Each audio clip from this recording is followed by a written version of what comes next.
Boiler अग्निप्रदीपन समारंभ संपन्न झाला।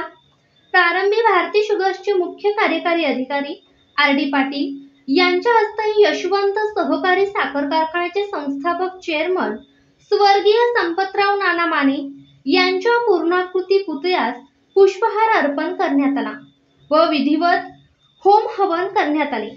कारखान्याचे मार्गदर्शक महेंद्र अप्पा लाड, भारती शुगर्सचे चेअरमन ऋषिकेश दादा लाड, राजेंद्र भाऊ लाड, रोहन दादा लाड, मुख्य कार्यकारी अधिकारी आर.डी. पाटील, संचालक ए.डी. गरजे यांच्या शुभ हस्ते अग्निप्रदीपन करण्यात आला।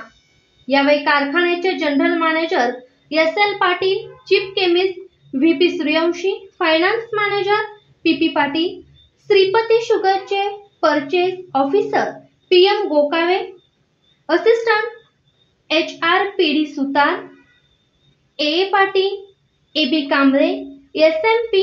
N. Patil, A B. Mokashi, S S. Patil, S B. More, R K. Gadve व पी.एस. पवार, नागनाथ भगतसिंग यादव, संजय इंगळे, शंकर काटकर, दीपक निकम, जगन्नाथ काटकर, राजेश सूर्यवंशी, निवास खराडे, सूर्याजी इंगळे यांच्यासह कारखान्याचे अधिकारी कर्मचारी उपस्थित होते।